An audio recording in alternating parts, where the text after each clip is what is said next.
Norėdamas pajudinti šią vėjapjovę, turiu ją veikti jėga. Tačiau svarbu pažymėti, kad jėga taip pat veikia ir mane patį. Tai galiu parodyti bandydamas stumti vėjapjovę neatsirėmęs, pavyzdžiui, stovėdamas ant vienos kojos. Jūs galbūt žinote tai kaip Newtono trečiąjį judėjimo dėsnį, kuris sako, kad kiekvienam veiksmui yra lygi ir priešinga reakcija. Taikydami Newtono antrąjį judėjimo dėsnį, kuris sako, kad jėga lygi masei padauginta iš pagreičio, galime apskaičiuoti kiekvieno objekto santykinį pagreitį. Jei ignoruotumėm visas trinties jėgas, pavyzdžiui, trinti tarp vėjapjovės ratų ir Žemės, ir jei vėjapjovės masė būtų tokia pati kaip mano, mes abu įgautumėm vienodą pagreitį priešingomis kryptimis. Kai tik mano rankos palieka vėjapjovės rankeną, jėga tarp mūsų išnyksta ir pagreitis abiem kryptimis taip pat baigėsi.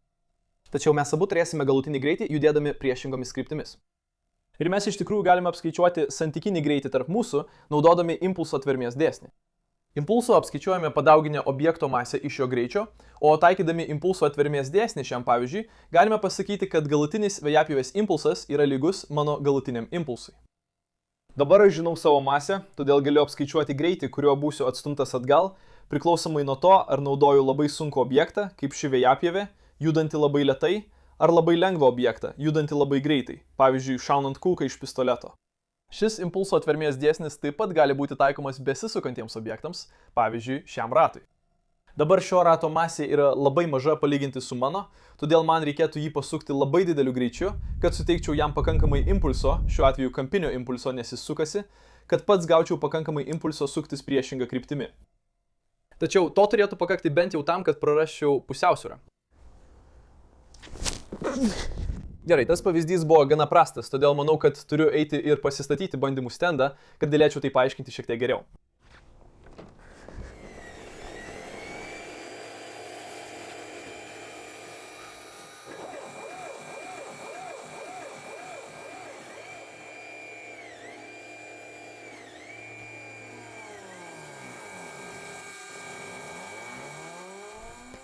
Dabar erekciniai ratai veikia lygiai taip pat, kaip veikia tas dviračio ratas.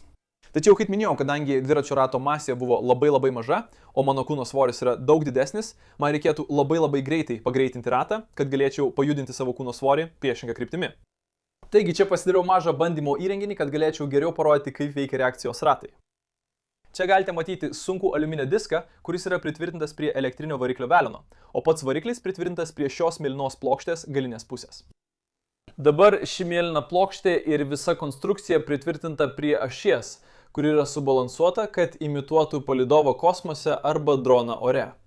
Šiuo metu ji nenori grįžti į pradinę lygią padėtį savaime. Dabar, jei aš paduosiu įtampą šiam elektriniam varikliui, šis ratas pradės suktis ta kryptimi, kuria variklis buvo prijungtas. Ir tai padidins šio rato kampinį momentą. Ir kadangi kampinis momentas turi būti išlaikytas, jis taip pat perduos kampinį momentą šiai mėlynai plokštei.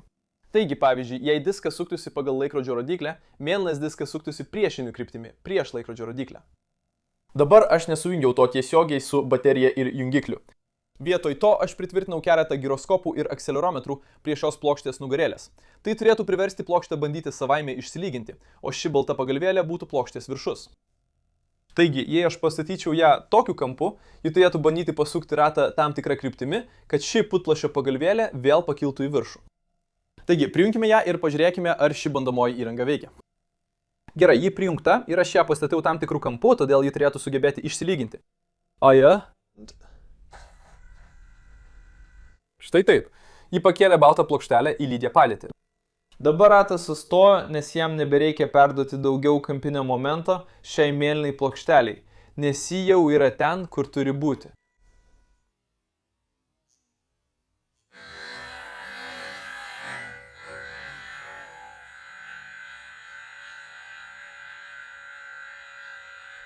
Dar kas įdomu šiame bandymų įrenginyje, jei aš pritaikysiu išorinę jėgą šiai mėlynai plokštei, giroskopai ir akcelerometrai tai aptiks ir todėl pasuks ratą ta kryptimi, kurią aš stumiu, bandydami sugerti visą kampinį momentą. Pabandykime tai. Matote? Jis suka variklį tam tikrą kryptimi, bandydamas sugerti šios mėlynos plokštės sukimąsi.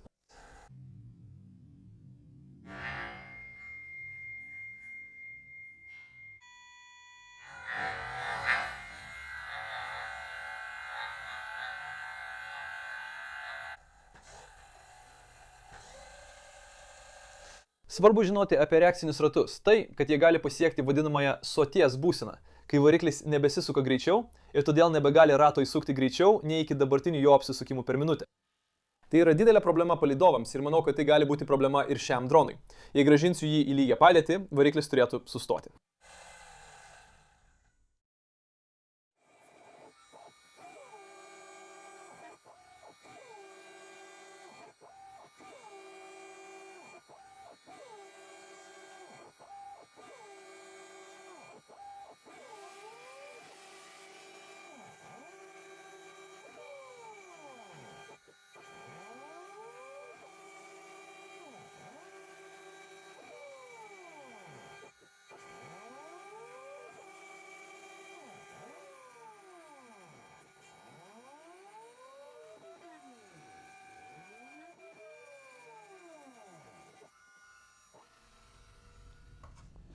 Dabar turiu 2 ratus.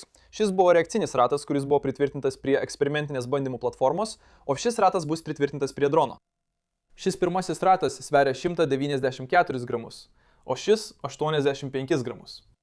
Taigi jis sveria mažiau nei pusę šio pirmojo rato svorio.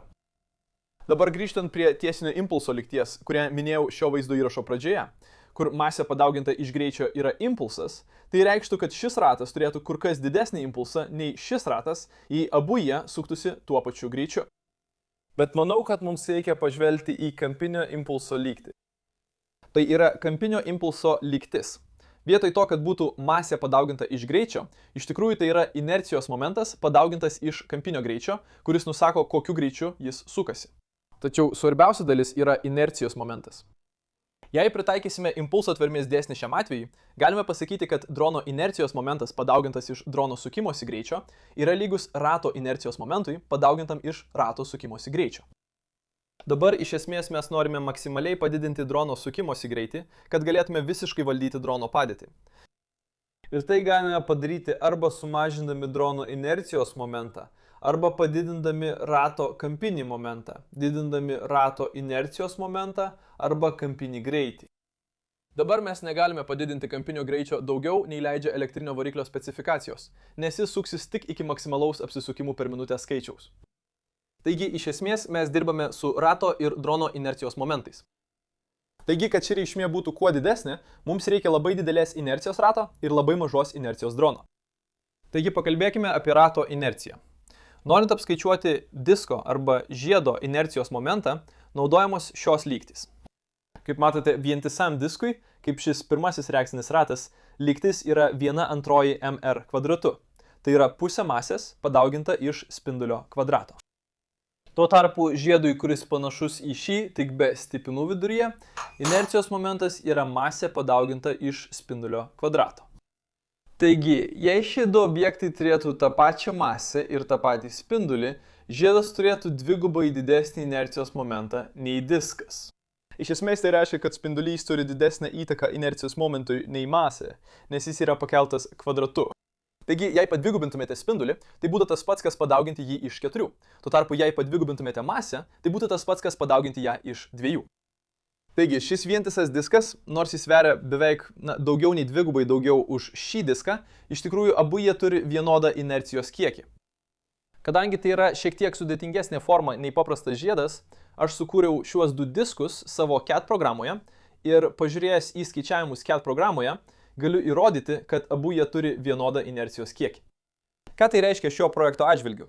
Štai turiu 2 reakcinius ratus. Abu turi tą patį inercijos momentą ir prijungus prie to paties elektros variklio, jie suksis tokiu pačiu kampiniu greičiu. Tai reiškia, kad abu jie galės perduoti tą patį kampinį momentą dronui. Tačiau šis ratas sveria perpus mažiau nei šis ratas. Tai ne tik sumažins bendrą drono svorį, nes šis akivaizdžiai sveria daug mažiau, bet ir tikiuosi padidins drono skrydžio laiką. Tai taip pat leidžia dronui naudoti daug mažesnius variklius, kad pakeltų šį ratą, o ne tą. Tai sumažins drono inerciją, o tai taip pat padės padidinti drono kampinį greitį. Taigi mes ne tik išlaikėme tą pačią inerciją, bet ir sumažiname drono inerciją, o kaip minėjau anksčiau, tai yra labai svarbu norint padidinti kampinį greitį ir taip išlaikyti droną valdomą. Taigi, manau, atėjo laikas pradėti konstruoti šį droną.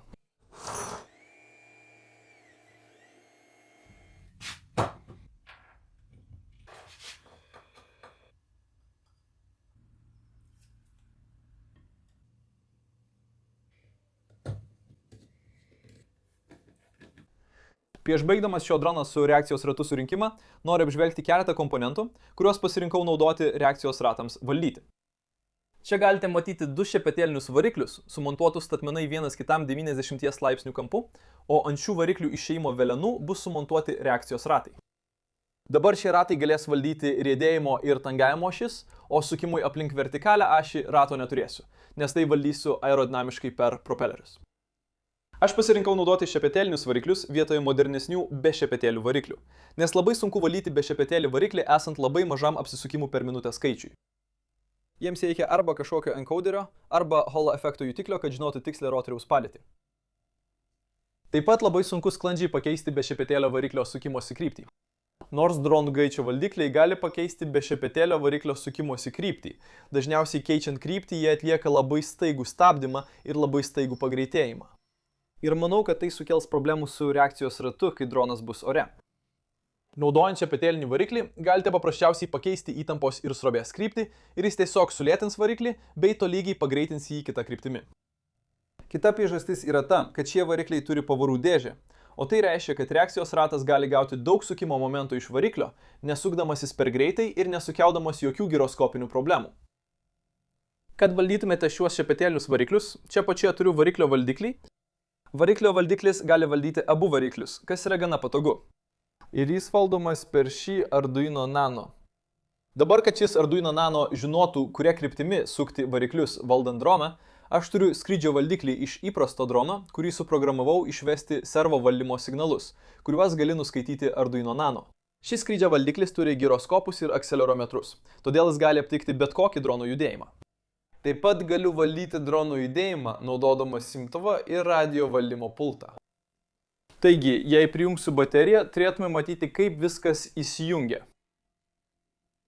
Ir po akimirkos jis turėtų būti paruoštas veikti. Štai taip, tai reiškia, kad visi varikliai yra pasiruošę suktis. Ir jei pakreipsiu droną, turėtų pradėti suktis vienas iš variklių. Jei pakreipsiu šią kryptimi, turėtų pradėti suktis šis variklis. Taigi, taip, šis variklis sukasi. O jei pakreipiu šitaip, sukasi kitas variklis. Dabar čia galiu padėti ir savo radio valdymo pultą ir valdyti kryptį, naudodamas savo svirteles. O tai reiškia, kad galiu valdyti droną ore. Taigi dabar žinau, kad giroskopai ir akcelerometrai veikia kartu su Arduino, kad valdytų reakcijos rato variklius. Manau, atėjo laikas prilituoti variklius, kad pakelčiau šį daiktą į orą.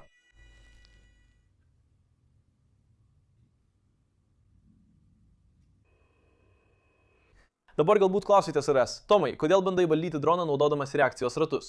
Dronai ir taip puikiai skraido tokie, kokie yra. Visiškai atvirai neturiu jokio supratimo. Na, man su reakcijos ratu susijusi fizika atrodo gana įdomi dėl viso to impulso tvermės principo. Ir jei šis dronas nepakils, tai bus tik didelis laiko ir pinigų švaistymas. Ir net jei šis dronas nepakils, bent jau aš kažko išmokau. Ir tikiuosi, kad kažko išmokiau ir jūs. Vis dėlto aš vis dar labai tikiuosi, kad šis daiktas pakils.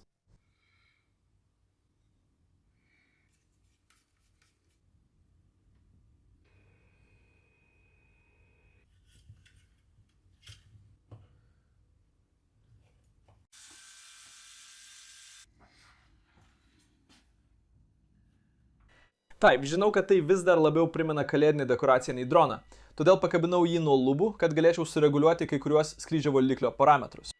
Pakabinęs jį nuo lubų, iš esmės atlaisvinu vieną iš ašių, šiuo atveju tai yra riedėjimo ašies reakcijos ratas, ir iš tikrųjų galiu imituoti, kas nutiktų, jei pritaikyčiau išorinę jėgą ir pažiūrėti, ar reakcijos ratas į tai sureaguotų. Ne tik tai, bet aš taip pat galiu perimti valdymą savo radio pultu ir priversti jį suktis. Žiūrėk, aš galiu padaryti gana tikslius 360 laipsnių apsisukimus. 90 laipsnių intervalais. Taigi, aš gana gerai valdau tą ašį.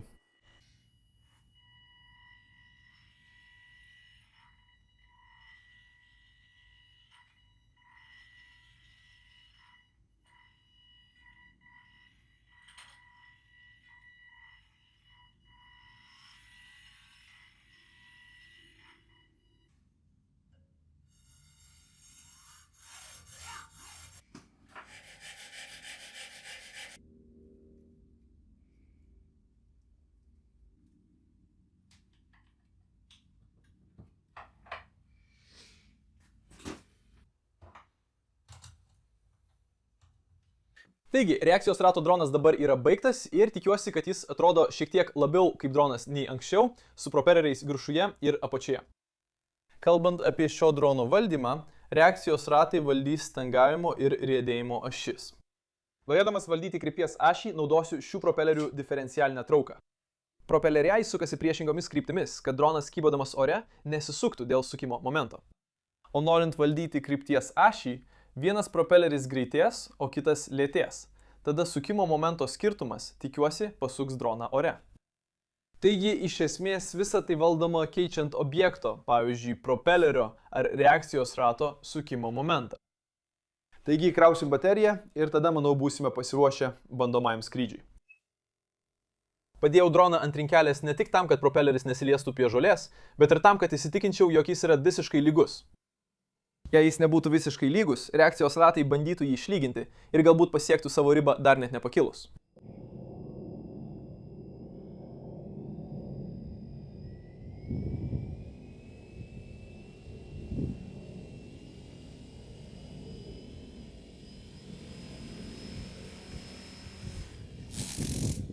Pabandykime dar kartą. Ir dar kartą.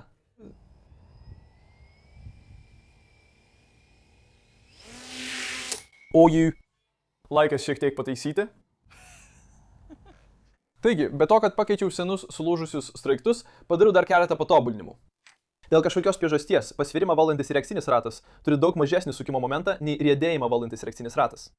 Kas yra tikrai keista, nes pirkau juos iš to paties tiekėjo, jie abu yra tos pačios galios varikliai, abu skirti toms pačioms apsukoms ir turi tą patį pavarų santykį.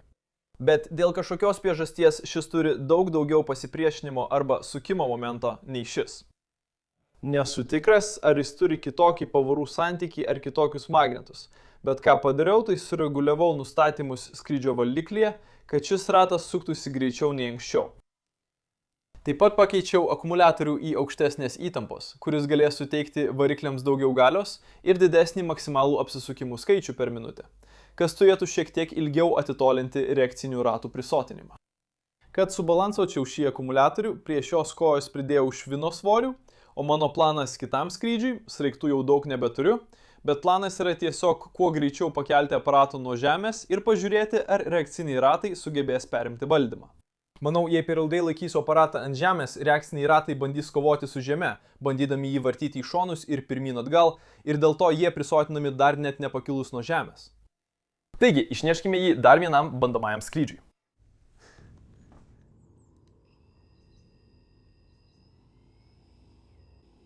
Kiti keli bandymai netrodė daug geresni.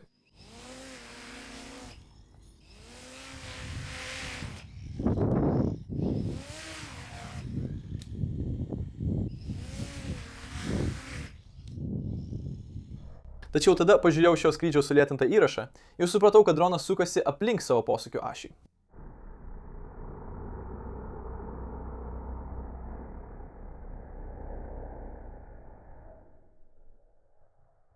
Todėl padidinau posūkio PID reikšmės ir bandžiau dar kartą.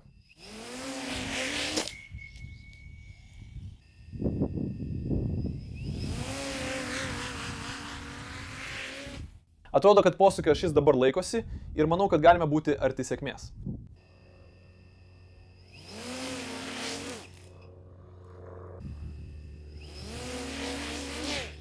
O galbūt ir ne.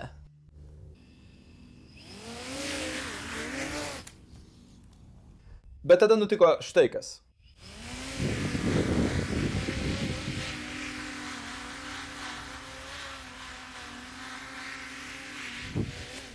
Sulėtintas vaizdas aiškiai parodo, kaip reakciniai ratai bando išlaikyti drono orientaciją ir nesisuka ne iš tolo taip greitai, kad maksimalių apsukų riba būtų problema.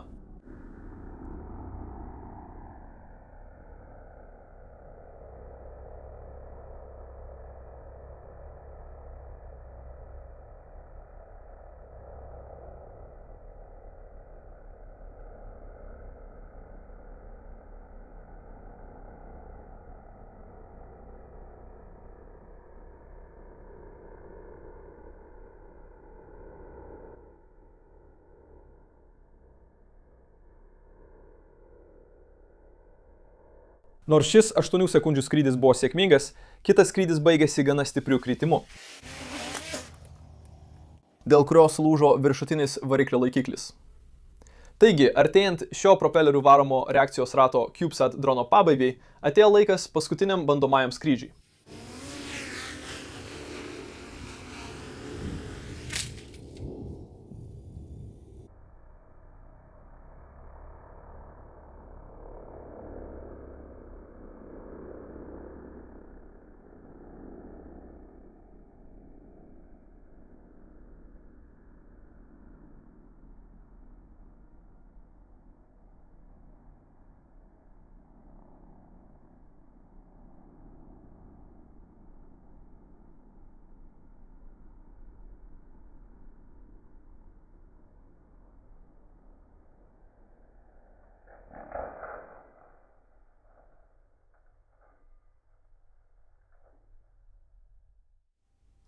Taigi, atėjo laikas užbaigti šį projektą. Tai buvo gana ilgas projektas ir taip pat gana ilgas vaizdo įrašas. Galiausiai viskas baigėsi šios viršutinio variklio laikiklio sunaikinimu, o tas paskutinis sudužimas taip pat nulaužė abu reakcijos ratus nuo variklių ašių. Šiuose kojelėse yra keletas įtrūkimų ir manau, kad rėmas taip pat įtrūko čia šone. Taigi, jei noriu bandyti dar kartą, tikrai reikia atlikti šiokių tokių pataisymų. Kaip minėjau anksčiau vaizdo įraše, aš naudoju šepetėlinius variklius, kad valdytų reakcijos ratus, o sukimo momento valdymą ratams reguliuoju keisdamas varikliui tiekiamą srovę. Problema ta, kad sukimo momentas ne visada yra proporcingas tiekiamai sroviai. Iš tikrųjų, kai reakcijos ratai sukasi lėtai, jie gali perduoti labai didelį sukimo momentą iš variklių. Tačiau kai varikliai sukasi greitai, pavyzdžiui, kai pats dronas jau būna pasviręs tam tikrų kampu ir jam reikia atsitiesti, sukimo momentas labai sumažėja, kai ratas sukasi dideliais apsisukimais per minutę. Taigi tikrasis sukimo momentas kinta netiesiškai ir tai labai apsunkina parametrų derinimą skrydžio valiklyje. Nes skrydžio valiklis tiesiog galvoja, man reikia pritaikyti jėgą šią kryptimi, kad pasukčiau į šią kryptį. Ir tu turi iš anksto nustatyti, kokią jėgą reikia pritaikyti. Bet kai išėjimo jėga nėra pastovi, labai sunku tai kompensuoti. Iš esmės, yra būdas tai apeiti. Kai kurie šepetėliniai varikliai turi encoderius ir manau, kad tai vienintelis kelias į priekį šiuo atveju. Taigi, iš esmės, aš užprogramuosiu Arduino, kad jis matuotų variklio apsisukimus per minutę. Ir tada, užuot tiesiog keitęs variklio sukimo momentą, didindamas srovę, aš iš esmės galėsiu apskaičiuoti variklio pagreitį ir tada pritaikyti reikiamą srovę, kad bandyčiau atitikti tą pagreitį. Taigi, vietoj to, kad rato pagreitį valdytų tik srovė, jis iš tikrųjų yra išmatuojamas ir tada valdomas naudojant uždarą grįžtamojo ryšio kilpą. Ir manau, kad tai vienintelis būdas užtikrinti pastovų ratų impulso pokytį. Taip, galėčiau ir toliau kalbėti apie galimus sprendimus ir patobulinimus, kuriuos turėjau padaryti šiame projekte. Bet čia baigsiu šį vaizdą įrašą. Labai jums dėkoju, kad žiūrėjote. Norėčiau padėkoti 3D Prints Filament už šio epizodo rėmimą. Ir didžiulis ačiū visiems mano Patreon rėmėjams. Jūs leidžiate man kurti šiuos vaizdo įrašus. Trumpai pasakysiu, bent artimiausią mėnesį ar du nebekelsiu vaizdo įrašų kiekvieną savaitę. Vis dar intensyviai dirbu prie projektų, bet dabar turiu šiek tiek didesnių projektų. Taip pat bandau užbaigti daugiau dviračių projektų. Todėl skirsiu daugiau laiko ilgesniems vaizdo projektams ir juos įkelsiu tada, kai jie bus paruošti, o nebandysiu skubiai daryti pirmą ar antrą dalį. Todėl būkite kantrūs, jei laukite savaitinių vaizdo įrašų. Atsiprašau, tiesiog pristabdysiu savaitinius vaizdo įrašus mėnesiui ar dviem, galbūt. Bet jei jums patiko šis vaizdo įrašas, būčiau dėkingas, jei paliktumėte patiktuką. Jei čia lankotės pirmą kartą, apačioje paspauskite prenumeruoti. Ir jei jums patiko šis vaizdo įrašas, būtų puiku, jei galėtumėte jo pasidalinti su savo draugais, jei jie domisi reakcijos ratais, palydovais ar žaidžia Kerbal Space Program. Būtent iš ten kilo mano idėja šiam dalykui. Taigi taip. Galėčiau kalbėti be galo. Dar kartą ačiū, kad žiūrėjote ir pasimatysime kitame vaizdo įraše. Viso gero.